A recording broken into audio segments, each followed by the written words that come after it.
Muscle confusion. Is it a thing? Well, I don't want to say you've been lied to, but muscle confusion is not real. First off, it's not real in the sense your muscle gets confused. It's not like doing an exercise every day and the muscle somehow learns the muscle's personified and it's used to that exercise. And then when you do a different exercise, it somehow gets confused and that causes it to grow. That's not really true. However, the idea of muscle confusion probably doesn't actually stem from a confused muscle. And this is really important actually. I kind of laugh because it's such a great example of how people parrot certain topics that are contrarian to popular belief, whatever, and use that to leverage intelligence and then therefore make them sound smarter. For example, it was really popular to say, muscle confusion's a thing, right? Kind of like whatever, maybe in the bodybuilding culture, and I'm not sure of exact origins, but I'm sure you've heard it before. And then because it sounded cool, it got kind of parroted and people were like, yeah, muscle confusion. And someone out there was like, muscle confusion, your muscles don't get confused, that's stupid. And so then everyone started to parrot that idea and say, oh, your muscles don't get confused, that's dumb. And then so they say that to sound smart. But the truth kind of lies somewhere in the middle. So here's what I mean. Let's start with VO2 first. So VO2 is a classic example of your oxygen utilization rate. People say it's a cardiorespiratory marker of fitness. And essentially, you can think about per oxygen of liter, or even simpler terms, per energy of effort. It's not totally accurate. I know physiologists, I don't say energy when you're talking about VO2, whatever. Maybe I shouldn't even use VO2 as an example, but I am. We're going to say, I won't use VO2. Pause, take a break. I won't use VO2, I'll say energy. Ooh, okay, make everyone happy because I can just hear the comments coming. Bear with me, here's the example. Let's say I do a bike. I'm on a Schwinn, bike type deal, little assault bike. And I'm biking. I do that every single day.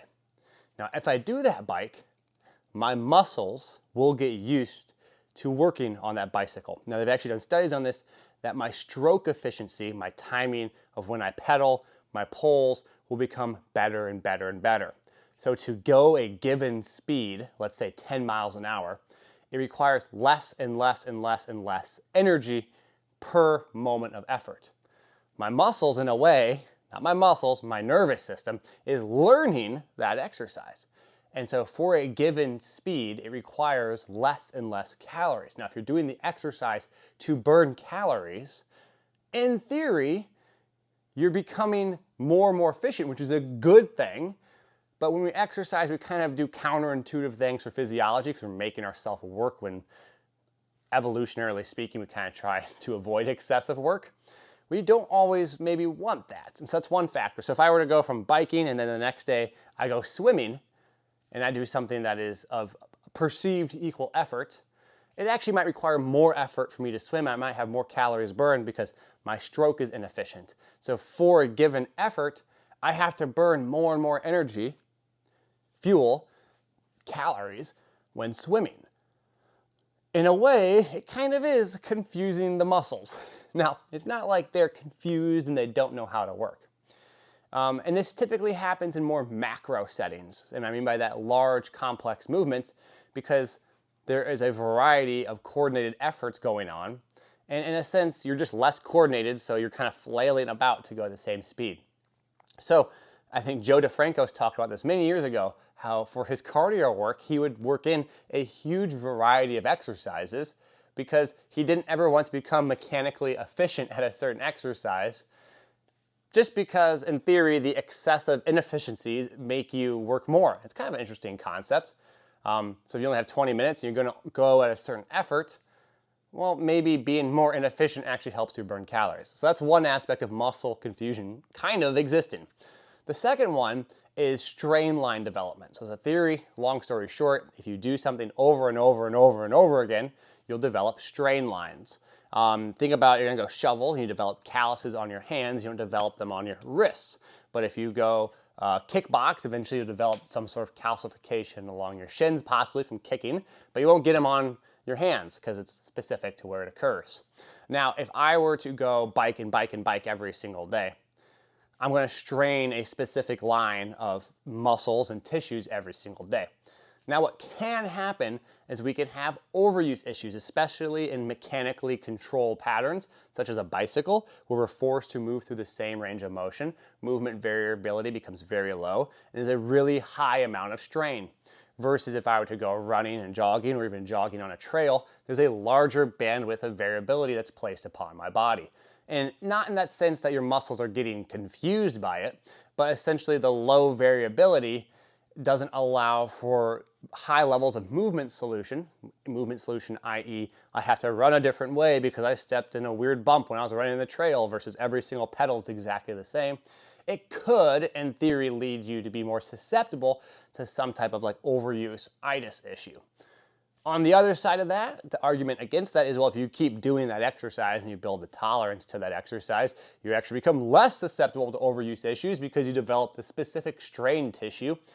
Strain tissue is not a word. The tissue related to the strain imposed upon the body to actually become more resilient to that. And so muscle confusion, it's also a little more minute too. So you can even take it one step further, and there's some research about this where changing different maybe angles might work different fibers of a bicep differently.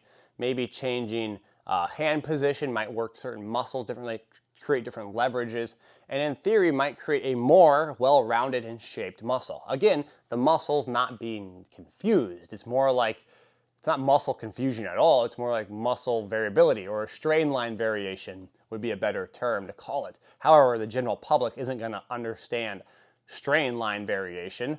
It's going to understand confusion. And again, we oversimplify things to express a given message. And the message might be, hey, doing a variety of movements can reduce the likelihood of possible overuse issues, as well as develop a variability of tissues because it's loading it slightly differently. At the same time, maybe develop a more full muscle by changing certain leverages and grips. Well, that's kind of a long-winded explanation. When we could just say muscle confusion, and then one group of people say, yeah, muscle confusion is right, this is the way to go. And then another group will say, oh, muscles don't get confused, you fool. So let me parrot the muscles don't get confused and make myself sound really smart. In reality, both parties don't even understand what the heck they're talking about, because it's not like muscles get confused. But then to say muscle confusion's bad is very close to being synonymous with don't do high variability of movement patterns.